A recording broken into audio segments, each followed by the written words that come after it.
single girl was having her lower body examined by a male doctor. Looking at his calm, professional expression, she regretted lying earlier. Just as the doctor began the examination, she shyly grabbed his hand, wanting to tell him she was still a virgin, but she feared he would laugh at her, because the doctor in front of her was her first love from university. Back in college, they had been very much in love, but a scheming friend's words created suspicion between them.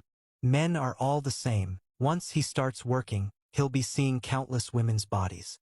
And he's so handsome, so you'd better break up with him now before you get hurt. The more the girl thought about it, the more uneasy she became, so she broke up with her boyfriend.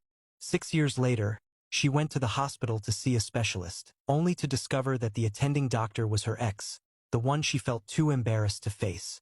When he asked if she had been sexually active, she feared being laughed at and lied that she had. Hearing this, the doctor decided to perform a more direct endoscopic exam. She shyly closed her legs, saying she was scared. The doctor asked her what was wrong.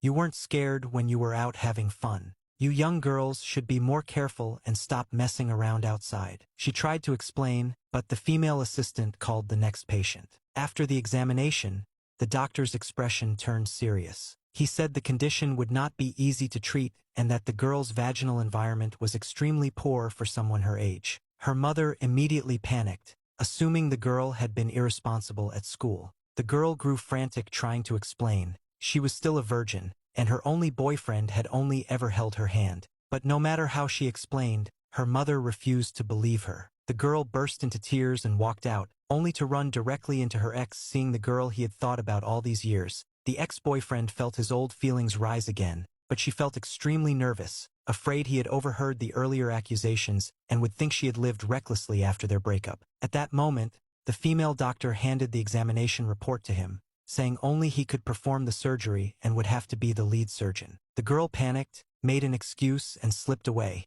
She couldn't understand. She had always been cautious and self-disciplined. How could she have such a difficult illness? While she was overwhelmed and lost in thought, she ran into her manipulative former friend. The friend snatched the report and mocked her, saying she always pretended to be pure but was secretly dirty. As they argued, the ex heard the commotion and came over. The doctor asked her why she was still standing there and told her to go inside and get some rest. The manipulative friend's eyes widened in surprise. "You are a gynecologist now," she said, pretending to be impressed. "I've always admired you since university days. You were so kind and professional. My best friend here never believed in you. She even broke up with you because of your major." "I didn't," the young woman protested. Few moments later, she fainted. The doctor caught her and gently scolded. "I told you to take care of yourself. Look what happens when you don't rest." He lifted her carefully into his arms and carried her into the hospital room, while the manipulative woman watched with bitterness in her eyes. A few hours later, the woman woke to discover she had been asleep for 12 hours.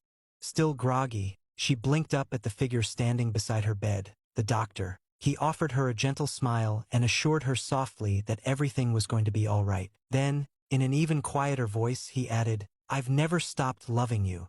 Stunned, she instinctively pushed him away, needing space to process what he had just said. Recognizing her confusion, he silently stepped out of the room, leaving her alone with her thoughts. Later that day, as she walked down the corridor, she overheard a female doctor speaking in a hushed, apologetic tone to him. "I'm so sorry," the nurse said. "I gave her the wrong medical report. According to the correct results, her hymen is still intact. She was misdiagnosed. The pain and complications were caused by unnecessary treatments." The young woman froze, her heart pounding as the truth settled heavily over her.